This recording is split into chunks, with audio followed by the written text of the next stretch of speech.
আমরা হামলাকারীদের সাথে বলবো না, আমরা হামলাকারীদের বিচার চাই। আমার এখন চিকিৎসার প্রয়োজন। আব্দুল রহমান মাথা ঘুরে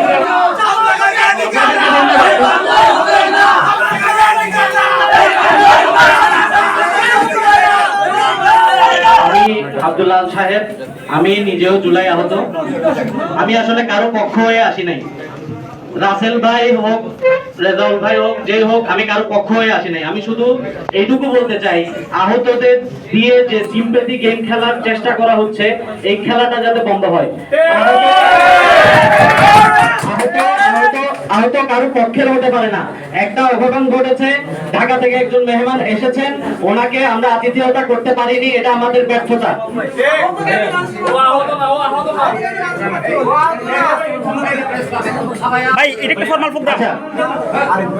আতিথেয়তা যে আমরা করতে পারি না, এটা আমাদের ব্যর্থতা। কিন্তু আমাদের আহতদেরকে দয়া করে কোনো পক্ষে নেওয়ার চেষ্টা করবেন না। যে ঘটনা ঘটেছে এটা সুষ্ঠু তদন্ত করে ব্যবস্থা নেওয়া হোক। আমরা আহতরা কারো পক্ষে কাজ করছি না, কারো পক্ষে কথা বলছি না।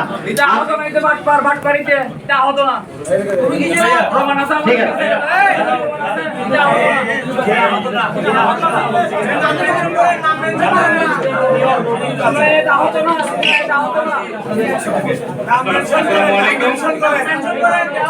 আমি চট্টগ্রাম জেলা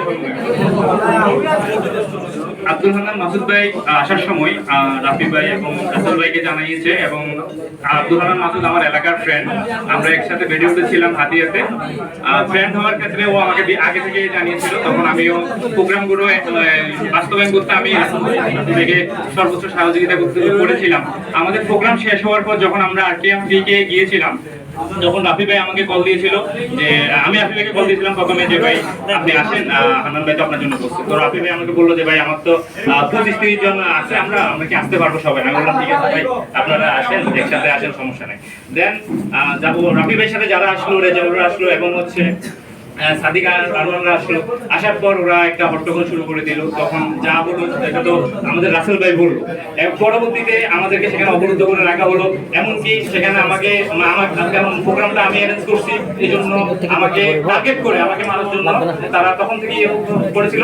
সেখানে 2টা রুম ছিল, একটা রুমে আব্দুল হান্নান ভাইরা ছিল, আরেকটা রুমে আমরা ছিলাম। পরবর্তীতে আমি আব্দুল হান্নান ভাই একসাথে যখন এক রুমে গিয়েছিলাম, তখন আমরা ওমর ফারুক ভাই এবং চট্টগ্রাম জেলা মহানগর ছাত্র দলের কয়েকজনকে আমি ফোন দিলাম। ফোন দেওয়ার পর তারা এসে যখন আমাদেরকে সেখান থেকে বের করার জন্য চেষ্টা করেছিল, তখন আশপাশ থেকে ডট গ্যাং এর সদস্যরা সাদিক আরমানরা একসাথে আমার উপর হামলা করে, ওমর ফারুক ভাই আমরা একসাথে ছিলাম, আমার উপর হামলা করে আমাকে এখানে মেরে পাঞ্জাবি ছিঁড়ে দেয়। আমাকে প্রচুর আমরা হামলাকারীদের সাথে বলবো না, আমরা হামলাকারীদের বিচার চাই।